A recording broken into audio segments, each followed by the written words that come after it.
I'm back in London, and the main reason I'm here is because Bike Shed London Show 2022 is back on this May at Tobacco Docks, and we've just opened up bike submissions. So if you haven't already submitted your custom bike, go to bikeshedlondonshow.com and do it now, because we've already got over 230 submissions, and the quality this year is off the charts. It's been nearly 2 years since we did a show. The last one was in 2019. The standard then was really high, but obviously there was no show in 2020, it was cancelled, and 2021 we couldn't even plan a show. So there are 2 years worth of stunning bikes for everyone to come and see. We are actually having a fantastic time going through all of those bikes and working out what really stands out for us and what we think our public are going to want to pay good money to come and see. So it is all about the bikes. And a lot of people have been asking us, what is it that makes a bike find its way into the show? Because all the bikes we get sent have merit. All of them are worth looking at in some way, shape or form. But it's really about what stops us in our tracks, what we think suits the editorial of the show, the stuff that's original, that, you know, doesn't feel like we've seen it before. And also tiny details in kind of engineering or in silhouette or overall design or paint. We love Shed Row. It's fantastic discovering what people can build in their sheds, in their back gardens, where they've baked parts in the oven and done paint jobs in the kitchen sink. Some of those bikes are absolutely stunning and really awe-inspiring. And then of course there's all the pro builds and all the bikes that have been put together out there by people that are master engineers. I think about Jim Alon's and the bikes that he builds every year, and hopefully something very special will come out of his workshop again this year. And of course Winston from Rough Crafts, his stunning Enfield 650 race bike with carbon fibre fairing and gold and silver leaf pinstripes was absolutely beautiful. Made its way onto the 2020 poster for the show that didn't happen, and is temporarily on the 2022 poster until we take new photos for this year's finished poster. And then of course one of my favourite bikes of the show in 2019, looking back at Amy's photos, was a Triton built with a modern Thruxton 1200R engine in a Norton frame. Absolutely beautiful. So it's really about what floats our boat. I'm curating the show this year with Gareth from the shop. He's an absolute geek and nerd like me about this kind of thing, and we're having a thoroughly brilliant time. In fact, you should go find out what he's found so far. Okay, G, showtime. I hear you're picking bikes. How's that going? Yeah. Good, man. I'm just doing some submissions now. There is some belting thing. No, you don't get to see that yet. You've got to cool your jets. Wait till the 27th of May. That one's definitely in. Yeah, there's some amazing things being submitted. You can tell that everyone's had a couple of extra years to build, so it's going to be an epic show. I mean, there's still some engines on benches being submitted that require a little more imagination, but yeah, some epic things coming in. So tell us, like, how are you doing this? Like, how are you picking them? You know, what's your process? I mean,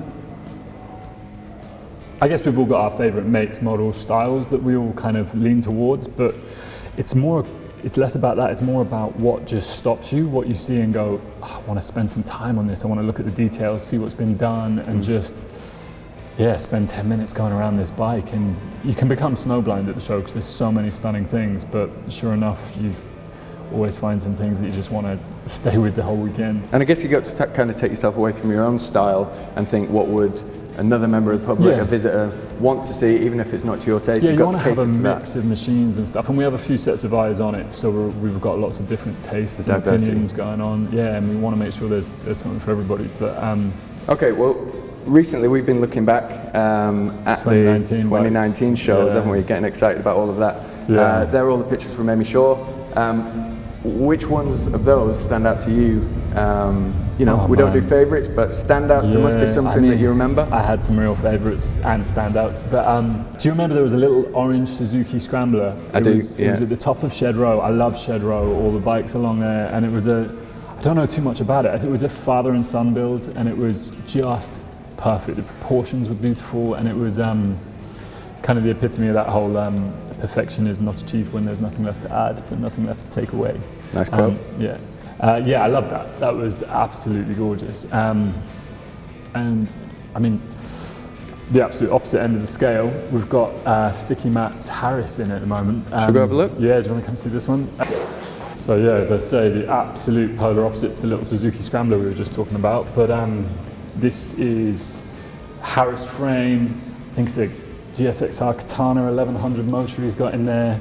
And I mean, Jesus is an absolute showstopper. He wheeled this out. It was really towards the end of setup in 2019. This came out of the van and it was like, whoa! It was a collaboration he did with an artist called Insert, and yeah, I just love it. Look at the frame and it's just bold as hell. This compared to the Suzuki that you spoke about, that little scrambler, polar opposites, but that's what the show's about, isn't it? Exactly. You can find appreciation in something that I mean, I can't picture you on this bike, but the fact that you appreciate it is... I love a bit of the 80s endurance racer type vibe, and there's been a few of those coming in. Like, yeah, I'm a big fan of it. So much gold. I know. It's garish as hell, isn't it? Love it. But, I mean, dude, you see more of the bikes than anyone. You point a camera at them the whole weekend. Lots of videos and pictures. What are your favourites? I'm going to point the camera at you. You tell me. All right, one sec. Let me take these headphones off. What are you doing? Okay, all right. Okay, yeah, I do see a lot of the bikes. Standouts, definitely, and I always come back to this one. It's Robbie Palms. I think he's one of my favourite builders out there because he's shed row. He's a fellow filmmaker. He makes all his stuff in his back garden. He's an old BMXer. I used to BMX as well, and this bike that he made was this pre-unit Triumph called Luna, and the proportions and the simplicity of it, I'll put some pictures and video up now. It just reminds me of old BMX bikes, and it just wouldn't be my normal bike, but I just love it and I really want to ride it. So yeah, I love Robbie's stuff and all the process he makes with making these molds and casting all the aluminium. There's another one that we featured on YouTube. Both of these are on our YouTube channel. I've got to get that plug in. But it comes back to Connor Jeans, and he did this BMW R80. And it's not my kind of style. It's a bit too show bikey. But the process that he went through and did this was it was shed built. But he wanted to make something technical and machined, so he bought himself a lathe and a CNC machine, had them delivered to his workshop, and then taught himself how to machine and CNC and use all this stuff from YouTube. And I just think that as a story and a process is just fascinating. So absolutely love that bike, and they stand out for me. It's a hell of a bike. So you're going to go ask some more stuff? Find out some other standouts? Yeah, I need to go find some other inspirations and things like that. So cool, dude. Cheers, G. I'm going to go look at more. So, Vicky, we're in show mode. I've been catching up with the other guys about bike submissions and standout bikes from previous shows. Are there any that spring to mind for you? I don't actually see a single bike at the show. As you know, I'm the one who's running around, making sure everyone has a great time, making sure the beer's cold, making sure the food's where it's meant to be and the stands are looking great and there's no gash posters anywhere. But I think Shed Row every year blows my mind because it's so impressive what people build in their sheds. It's what Bike Shed's about. The other thing was the Bollocks Ducati. Loved it. The poster bike for last year. 2 years gone. 2019. Loved that bike. But the one that I think really I enjoyed was the Dakar route. But you should speak to Stuart about that because he was in there forever. And I'm sorry, but you may have to listen to him for a very long time. So, Stu, bike submissions are coming in thick and fast for this year's show. I've been told to come and have a chat with you, see what bikes stood out for you at our last show in 2019. I can't remember. It's too long ago. And I can't say all of them, can I? I think there was an XSR 700, which was, I think, Capello's garage. You know, old school Yamaha colours, blue and white, scrambler version. I like that, you know, that's the kind of thing that gets me excited more so than perhaps some of the others. It's kind of part of a bigger picture, I guess. We had the Dakar Adventure Room, which for me was brilliant. You know, again, I'm a big fan. Got friends that race in Dakar, and so having a room that's dedicated to bikes that have literally been used in anger, you know, in that kind of environment, you know, still carrying some of the desert dirt and that kind of thing, that was something special for me. Well, Franco Pico was there. Yeah, Franco Pico's bike, which I might have climbed on when we were wheeling it in, but that's not to be proven anywhere. So, you know, I don't often get involved in the curation side of the bikes for the show. I'm looking over shoulders a lot and trying to catch a glimpse on the screen, but those setup days for the show, the Thursday and the Friday when we start wheeling everything in, and I'm seeing a lot of them for the first time in the flesh, that's really kind of a cool moment. You know, wheeling some of these bikes in and helping the builders get them set up on the plinths and everything. I wish I had more time with it, to be honest, but you know, we've got a lot to do to get that show open. So yeah, I know there's a lot of bikes already. I think we're like somewhere between 250 and 300, Dan. Yep. Yeah. So yeah, I mean, if you've got a bike that you want to submit, hurry up, because that's going to close up pretty soon. Obviously you need to go and buy tickets for the show, bikeshedlondonshow.com. That's the one.